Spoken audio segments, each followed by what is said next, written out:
वज़ीर आज़म शहबाज शरीफ कहते हैं जाली कागज लहरा कर कहा गया साइफर आया, हकायक ने प्रोपेगेंडा ज़मीन बोस कर दिया। वज़ीर आज़म शहबाज शरीफ कहते हैं जाली कागज लहरा कर कहा जाता रहा साइफर आया है और ये एक इम्पोर्टेंट हुकूमत है। हकायक ने इस झूठे प्रोपेगेंडे को ज़मीन बोस किया।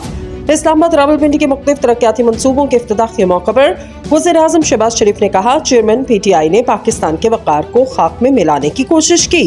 लोगों की झूठी जहन साजी की जा रही थी। कौम को कहा गया मेरी हुकूमत अमेरिका से हटवाई गई। वज़ीर आज़म ने कहा रूस से 1 लाख टन खाम तेल आया। रूसी तेल का पहला जहाज कराची पहुंच चुका। इन्होंने रूस से एक दमड़ी की चीज भी नहीं मंगवाई। लोग पूछते हैं रूसी तेल की क्या खसूसियत है। रूस के तेल की कीमत आलमी तेल की कीमत से कम है। रूस का तेल आलमी मंडी से कम $15 फी बैरल सस्ता है।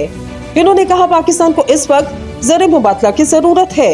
अवामी बजट देने पर इसहाक डार और उनकी टीम को मुबारकबाद पेश करता हूँ। जब तक किसी मुल्क में सियासी इस्तेकाम नहीं होता, मुआशी इस्तेकाम नहीं आ सकता। जब किसी मुल्क में दिन रात झूठा प्रोपेगेंडा होगा तो कौन वहाँ सरमायाकारी करेगा।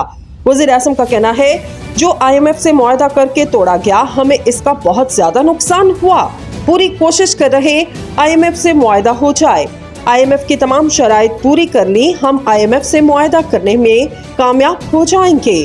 शहबाज शरीफ ने कहा अगर मेरे खिलाफ भी कोई करप्शन का सबूत है तो लेकर आए, झूठे इल्जामात लगाना मुनासिब नहीं।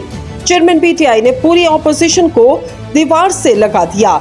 इन्होंने कहा कि किसी भी टीम का कप्तान एक होता है। जब तक 10 खिलाड़ी कप्तान के साथ मेहनत ना करें, टीम कामयाब नहीं होती। किसी भी टीम की कामयाबी टीम वर्क है। गुज़िश्ता हुकूमत ने तुर्किया से ताल्लुकात खराब किए, हमें अरबों डॉलर की गंदम इंपोर्ट करना पड़ी। गुज़िश्ता हुकूमत में गंदम की मिकदार में कमी हुई थी। वज़ीर आज़म का मज़ीद कहना है नौजवान बच्चों को कर्जे देने के लिए अरबों रुपए रखे गए। देहातों में ज़राई कर्जे फराहम किए जाएंगे। नौजवान नस्ल ही पाकिस्तान की कामयाबी की ज़मानत है।